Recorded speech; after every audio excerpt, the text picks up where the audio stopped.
அனைவருக்கும் வணக்கம். இன்று மே 30ஆம் தேதி என்னென்ன பங்கு சந்தையில் தகவல் சொல்லியிருக்காங்கிறத பார்த்தலாம். வழக்கமாக டிஸ்க்ளைமர் தான் நம்ம சேனல் முழுக்க இன்ஃபர்மேஷன் ஷேரிங் சேனல். தமிழில் சொன்னால் ஒரு தகவல் பரிமாற்றம், சொல்கிறது எல்லாமே தகவல், எந்த ஒரு ரெக்கமெண்டேஷன் கிடையாது.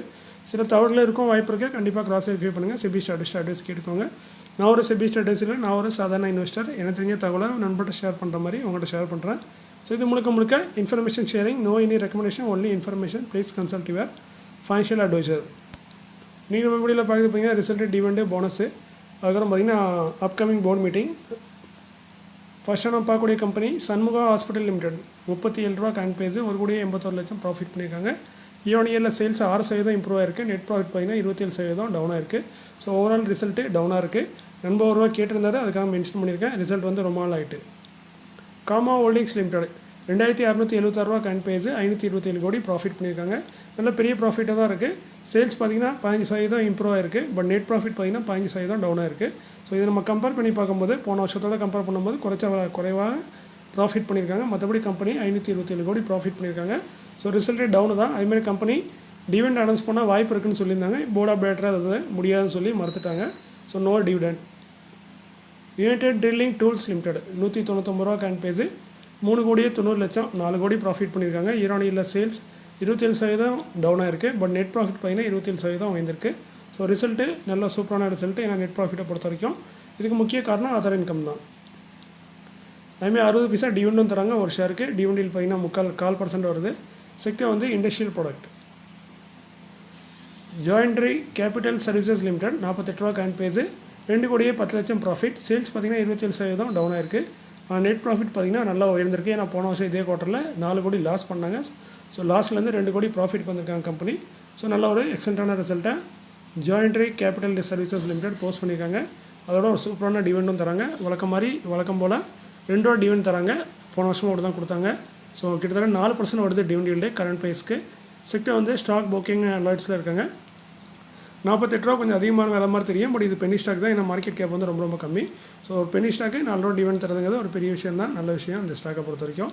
ஸோ ஸ்டாக் ஹோல்டராக இருந்தீங்கன்னா உங்களுக்கு மகிழ்ச்சியான விஷயம் தான் இது. அடுத்து பார்த்தீங்கன்னா 639 ரூபா இந்த ஹைடெக் கியர்ஸ் லிமிடெட் 639 ரூபா காயின் பேஸு, கிட்டத்தட்ட 10 கோடி ப்ராஃபிட் பண்ணியிருக்காங்க. சேல்ஸ் 25% டவுனாக இருக்குது. Net profit 46% down. So overall result ரொம்ப டவுனாக இருக்குது. டிவிடெண்ட் ஒரு ஷேருக்கு 5 ரூபா தராங்க. காயின் பேஸ்க்கு டிவிடெண்ட் பார்த்திங்கன்னா 3/4%. செக்டர் வந்து ஆட்டோ காம்பனண்ட். அசல் லிமிடெட் 17 ரூபா காயின் பேஸு, 8 லட்சம் லாஸ் பண்ணியிருக்காங்க இந்த கம்பெனி இந்த குவார்ட்டரில். ஸோ ப்ராஃபிட்லேருந்து இப்போ லாஸ்க்கு வந்திருக்காங்க. ஸோ ஓவரால் ரிசல்ட்டு டவுன் தான். அதுமாதிரி டிவிடெண்டாக பார்த்திங்கன்னா ஒரு ஷேருக்கு 30 பைசா தராங்க. காயின் பேஸ்க்கு டிவிடெண்டில் வந்து 1.25%. செக்டர் வந்து computer software. Concord biotech limited 1,746 ரூபா காயின் பேஸு, 140 கோடி ப்ராஃபிட்.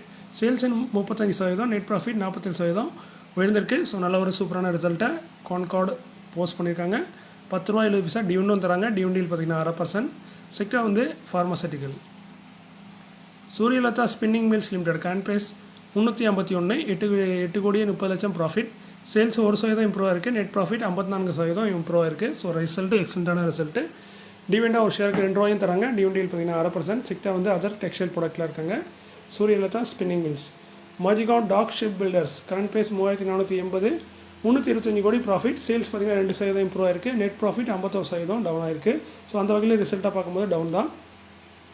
அதுமாதிரி டிவிடெண்டாக பார்த்திங்கன்னா ஒரு ஷேருக்கு பார்த்திங்கன்னா 2 ரூபா 71 பைசா தராங்க. கரண்ட் பேஸ்க்கு டிவிடெண்டில் வந்து ஒரு சின்ன டிவிடெண்ட் தான். செக்டர் வந்து ship building and allied service. TCPL packaging limited 4,113 ரூபா காயின் பேஸு, 38 கோடி ப்ராஃபிட் பண்ணியிருக்காங்க. இயர்ல சேல்ஸ் 6%, நெட் ப்ராஃபிட் 33% இம்ப்ரூவ் ஆயிருக்கு. ஸோ அந்த வகையில் ரிசல்ட்டு ஒரு எக்ஸலண்ட்டான ரிசல்ட்டு. நண்பர் ஒரு ரூபா கேட்டிருந்தாரு. அதே மாதிரி இந்த ரிசல்ட்டை நானும் அப்டேட் பண்ணியிருப்பேன் அவர் கேட்கலாம். ஏன்னா இது கொஞ்சம் தெரிஞ்ச கம்பெனி. அதுமாரி 30 ரூபா டிவிடெண்டும் தராங்க. டிவிடெண்டில் பார்த்திங்கன்னா 3/4%. இதற்கான ரெக்கார்ட் வந்து 24 ஜூலையாக இருக்கலாம். கொஞ்சம் டவுட் இருக்குது, மென்ஷன் பண்ணியிருக்கேன். அதான் ஸ்டார் மென்ஷன் பண்ணியிருக்கேன். செக்டர் பார்த்திங்கன்னா பேக்கேஜிங். இந்த யமுனா சிண்டிகேட் லிமிடெட் 38,502 ரூபா காயின் பேஸு, 32 கோடியே 83 லட்சம், கிட்டத்தட்ட 33 கோடி ப்ராஃபிட் பண்ணியிருக்காங்க. இயர்ல சேல்ஸ் 7% இம்ப்ரூவ் ஆயிருக்கு. நெட் ப்ராஃபிட் 27% டவுனாக இருக்குது. போன வருஷம் இதே குவார்ட்டரில் 45 கோடி ப்ராஃபிட். ஸோ ரிசல்ட்டு அந்த வகையில் டவுனு. இருந்தாலும் கம்பெனி வழக்கத்துக்கு மாற கொஞ்சம் அதிகமாக டிவிடெண்ட் தராங்க. வழக்கமாக 400 ரூபா கொடுத்துருக்காங்க போன வருஷம். இந்த வாட்டி 500 ரூபா டிவிடெண்டாக தராங்க ஒரு ஷேருக்கு. என்னதான் டிவிடெண்ட் வந்து 500 ரூபா இருந்தாலும் டிவிடெண்ட் ஈல்டு பார்த்திங்கன்னா 1.25% தான். ஸோ நம்ம அந்த ஜாயின்டியர் கம்பெனியோட இது சின்ன டிவிடெண்ட் ஈல்டு தான். ஸோ அந்த வகையில் பார்க்கும்போது டிவிடெண்ட் ஈல்டு முக்கியங்கிறது திரும்ப தெரிஞ்சிட்டே இருக்குது. செக்டர் பார்த்தீங்கன்னா ட்ரேடிங் அண்ட் டிஸ்ட்ரிபியூட்டரில் இருக்காங்க the Yamuna syndicate limited. Bajaj holdings and investment limited 13,419 ரூபா கரண்ட் ப்ரைஸ், 1,751 கோடி ப்ராஃபிட் பண்ணியிருக்காங்க. இயர்ல சேல்ஸ் 88% டவுன் ஆயிருக்கு. நெட் ப்ராஃபிட் பார்த்தீங்கன்னா 36% டவுன் ஆயிருக்கு. ஸோ அந்த வகையில் ரிசல்ட்டு டவுனாக இருக்குது இயரில் கம்பேர் பண்ணி பார்க்கும்போது. அதுமாதிரி டிவிடெண்டாக பார்த்தீங்கன்னா 28 ரூபா தராங்க ஒரு ஷேருக்கு. டிவிடெண்ட் பார்த்தீங்கன்னா 4%. இதற்கான ரெக்கார்ட் வந்து 27 ஜூன் 2025. செக்டர் வந்து ஹோல்டிங் கம்பெனியாக இருக்காங்க. ராணே ஹோல்டிங்ஸ் லிமிடெட் 1,518 ரூபா கரண்ட் ப்ரைஸ், கிட்டத்தட்ட 12 கோடி ப்ராஃபிட். சேல்ஸ் 58% இம்ப்ரூவ் ஆயிருக்கு. நெட் ப்ராஃபிட் 69% டவுன் ஆயிருக்கு. ஸோ நெட் ப்ராஃபிட்டை பொறுத்த வரைக்கும் ரிசல்ட்டு டவுனாக தான் இருக்குது. 38 ரூபா டிவிடெண்டும் தராங்க. டிவிடெண்ட் பார்த்தீங்கன்னா 2%. ரெக்கார்ட் பார்த்தீங்கன்னா 29 ஜூலை 2025. செக்டர் வந்து holding company. Technocraft industries India limited 3,120 ரூபா கரண்ட் ப்ரைஸ், 66 கோடி profit. Sales 19%, net profit 16% improve ஆயிருக்கு. அந்த வகையில் ரிசல்ட்டு நல்ல ரிசல்ட் தான். டிவிடெண்டாக 20 ரூபாயும் தராங்க. டிவிடெண்டில் 1% 1/2% வருது. ரெக்கார்ட் டேட் வந்து 6 ஜூன் 2025. செக்டர் வந்து iron and Steeles. PCBL railway infrastructure limited 95 ரூபா கரண்ட் ப்ரைஸ், 81 லட்சம் ப்ராஃபிட் பண்ணியிருக்காங்க. இயர்ல சேல்ஸ் 200% இம்ப்ரூவ் ஆயிருக்கு. நெட் ப்ராஃபிட் பார்த்தீங்கன்னா 30% இம்ப்ரூவ் ஆயிருக்கு. ஸோ ரிசல்ட்டு நல்லா சூப்பரான ரிசல்ட்டு. அதுமாதிரி டிவிடெண்டாக 1 ரூபா தராங்க. கரண்ட் ப்ரைஸ்க்கு டிவிடெண்ட் வந்து 1% வருது. இதற்கான ரெக்கார்ட் வந்து 13 ஜூன் 2025. செக்டர் வந்து சிவில் கன்ஸ்ட்ரக்ஷன்.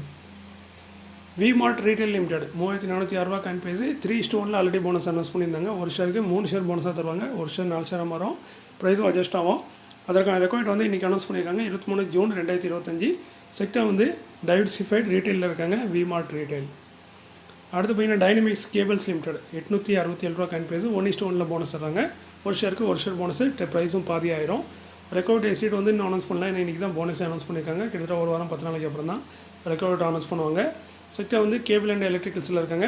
அதேமாதிரி இன்னொரு நிறைய பேருக்கு 2 நண்பர்களுக்கு சந்தேகமாக இருக்குது. இந்த சம்மர்தன் மதர்சன் சுமி வயரிங்னு ஒரு கம்பெனி இருக்குது. இன்னொன்று வந்து பார்த்திங்கன்னா சம்மர்தன் மதர்சன் இன்டர்நேஷனல் லிமிடெட். 2 கம்பெனியுமே ஒரே கம்பெனி, மதர்சன் தான். ஸோ அவங்களோட ஒரே கம்பெனி தான். பட் அந்த 2 கம்பெனியுமே ஒரே மாதிரி தான் போனஸ் அனௌன்ஸ் பண்ணியிருக்காங்க. 1:2 நீங்கள் 2 ஷேர் வச்சுருந்தா ஒரு ஷேர் போனஸாக தருவாங்க. இதில் எல்லாம் சம்மர்தன் மதர்சனை பற்றி கன்ஃபார்மாக சொல்கிறாங்க எல்லோரும். மதர்சன் வயரிங்கை மட்டும் தான் கொஞ்சம் டவுட்டாக இருக்குன்னு சொல்கிறாங்க. அது டவுட்டே வேண்டாம். 2 பேருமே ஒரே மாதிரி தான் அனௌன்ஸ் பண்ணியிருக்காங்க. மேபி நீங்கள் நியூஸ் சர்ச் பண்ணும்போது சம்மர்தனை பற்றி சொல்லியிருப்பாங்க. இது மதர்சன் சுமியை வந்து மிஸ் பண்ணியிருக்கலாம். அது கண்டிப்பாக வரும். நீங்கள் இன்னும் 2-3 நாள் கழித்து ட்ரை பண்ணுங்கள். எல்லா நியூஸ்லையுமே வரும். ஸோ 2 பேருமே ஒரே மாதிரி டிவிடெண்டும் ஒரே மாதிரி போனஸ் அனௌன்ஸ் பண்ணியிருக்காங்க. அது கன்ஃபார்ம் தான் என்னையை பொறுத்த வரைக்கும். அடுத்து பார்த்தீங்கன்னா அப்கமிங் போர்ட் மீட்டிங் மே கன்சிடர் முடிவெடுக்க வாய்ப்பு இருக்காத சொல்கிறாங்க. ஃபர்ஸ்ட்டாக பார்க்குறது ஜிடிவி இன்ஜினியரிங் லிமிடெட் 935 ரூபா கரண்ட் ப்ரைஸ், 7 ஜூனில் போர்டு மீட்டிங் இருக்குது. போர்டு மீட்டிங்கில் போனஸு ஸ்டாக் ஸ்பிட் ஃபேஸலி 10 இருக்குது. அதே மாற்ற வாய்ப்பு இருக்குன்னு சொல்கிறாங்க. அதோட போனஸும் தரதுக்கு வாய்ப்பு இருக்குங்கிறாங்க. செக்டர் வந்து இண்டஸ்ட்ரியல் ப்ராடக்ட்டில் இருக்காங்க. GTV engineering limited. BEML limited 4,231 ரூபா கரண்ட் ப்ரைஸ், 10 ஜூனில் போர்டு மீட்டிங் இருக்குது. டிவிடெண்ட் குறித்து முடிவெடுப்போம்னு சொல்லியிருக்காங்க. இந்த வருஷம் ஆல்ரெடி 2 டிவிடெண்ட் கொடுத்துட்டாங்க. ஒன்று 5 ரூபா, ஒன்று 15 ரூபா. ஸோ மேற்கொண்டு என்ன மாதிரி டிவிடெண்ட் தராங்கிறத பொறுத்து தான் பார்க்கணும். அதுமாதிரி நண்பர்கள் நிறைய பேர் நிறைய கமெண்ட் பண்ணி நிறைய கேள்விலாம் கேட்குறீங்க. நிறைய கேள்விக்கு நான் பதில் சொல்ல முடியல. ஏன்னா கொஞ்சம் பிஸியாக இருக்கேன். பட் உங்கள் கமெண்ட் எல்லாத்தையும் படிச்சுட்டு தான் இருக்கேன். பதில் சொல்ல தான் கொஞ்சம் டைமாக இருக்குது. அதே மாதிரி சில நியூஸ் பார்த்திங்கன்னா உடனே அப்டேட் ஆகாது, கொஞ்சம் டைம் எடுக்கும். நீங்கள் ஒரு நாள் 2 நாள் கழிச்சு கூட பார்த்தீங்கன்னா அப்டேட் ஆகி உங்களுக்கு மற்ற வெப்சைட்லேயும் கிடைக்கும். ஸோ அதனால் கொஞ்சம் வெயிட் பண்ணி பாருங்கள். இதுவே நாம் ஆரம்பத்தில் இந்த சேனல் ஆரம்பித்த புதுசுலலாம் இந்த மாதிரி நியூஸ் போடும்போது நிறைய பேர் நண்பர்கள் வந்து அப்போ வந்து இப்போ தான் நீங்கள் டீசெண்டாக நம்ம ரெகுலராக பார்க்குற நண்பர்கள்லாம் டீசெண்டாக சொல்கிறீங்க. இது மாதிரி இந்த நியூஸ் வந்து டவுட்டாக இருக்கா, நீங்கள் சொல்லியிருக்கீங்க பட் இது வரைக்கும் எந்த இதுலேயும் வரலையே அப்படின்ட்டு கொஞ்சம் கிளாரிஃபை பண்ணுங்கன்னு கேட்குறீங்க. முதல்லாம் பார்த்தீங்கன்னா நீ பொய் சொல்கிற, நீ அது பண்ணுற, இது பண்ணுற, நீ ஏமாத்துற அப்படின்லாம் வீடியோ கமெண்ட் பண்ணுவாங்க. ஏன்னா வந்து நான் போட்ட நியூஸ் வந்து அப்டேட் பண்ணால் ஒரு நாளோ இல்லை 2 நாளாக ஆயிருக்கலாம் சில நேரம். ஸோ அதனால் பார்த்தீங்கன்னா அவங்க உடனே நான் நியூஸ் போடுறனால நீங்கள் சொல்கிற நியூஸ்லாம் பொய்யான நியூஸு அப்படிங்கிற மாதிரிலாம் போட்டிருக்காங்க கமெண்ட்டு. அதுவும் திட்டிலாம் போட்டிருக்காங்க. பட் இப்போது நம்ம இப்போ வீடியோ பார்க்குறவங்க எல்லாத்துக்குமே தெரியும் இதெல்லாம் கரண்ட் நியூஸ் தான், போய் செக் பண்ணால் எல்லாம் தெரிஞ்சிடும் அப்படின்ட்டு. ஸோ இது எல்லாமே கொஞ்சம் சில நியூஸ் வந்து கொஞ்சம் அப்டேட் ஆக லேட் ஆகும். ஏன்னா நிறைய நியூஸ் வந்துட்டு இருக்கு மார்க்கெட்டில் இந்த ஒரே டைமில். ஸோ அதனால் எல்லா வெப்சைட்லையுமே நீங்கள் பார்க்குறது கொஞ்சம் கஷ்டம் தான் இருக்கும். பட் தேடி பிடிக்கிறது கஷ்டப்படணும். ஸோ இது எல்லாமே கன்ஃபார்மாக தான் இருக்கும். முடிஞ்ச அளவுக்கு நான் கன்ஃபார்ம் பண்ணிட்டு தான் போடுறேன். 1-2 தடவை வெரிஃபை பண்ணிட்டு. அப்படி எதுவும் அதே மீறி தவறுகள் இருந்தால் நீங்கள் கமெண்ட்டில் தெரியப்படுத்துங்க. அதில் தவறே இல்லை. அப்படி தவறுகள் இருந்தால் நான் அதில் அங்கேயே அந்த கமெண்ட்டை பின் பண்ணி மற்றவங்களுக்கும் தெரியப்படுத்துகிறேன். ஸோ இன்றைக்கி இந்த காலையில் இதோட முடிச்சிடுறேன். மீண்டும் ஒரு நல்ல காலையில் சந்திக்கிறேன். ஏன்னா நிறைய நியூஸ் இருக்குது. நாளைக்கு காலையில் ஒரு வீடியோ போட்டாலும் போடலாம். ஸோ முடிஞ்ச அளவுக்கு நாளைக்கு காலையில் வீடியோ போடுறதுக்கான ட்ரை பண்ணுறேன். ஈவினிங் வீடியோ போட்டால் தான் எனக்கு ஏதாவது கொஞ்சமாக இன்கம் வருது. காலையில் வீடியோ போட்டோம்னா இன்கமே பெருசாக வரதில்லை. 50 ரூபா தான் கிடைக்கும்னு நினைக்கிறேன். 50லேருந்து 80 ரூபா தான் கிடைக்கும். இதே ஈவினிங் நைட்டு போட்டோம்னா ஒரு 100 ரூபா வரைக்கும் நம்மளுக்கு வந்து இன்கம் வருது. ஒரு வீடியோவுக்கு 100 ரூபா கிடைக்குது. காலையில் போட்டால் 50 ரூபா தான் கிடைக்குது. ஸோ முடிஞ்ச அளவுக்கு நான் நைட்டு போட தான் ட்ரை பண்ணுறேன். பட் முடியலை, நிறைய நியூஸ் இருக்காங்க.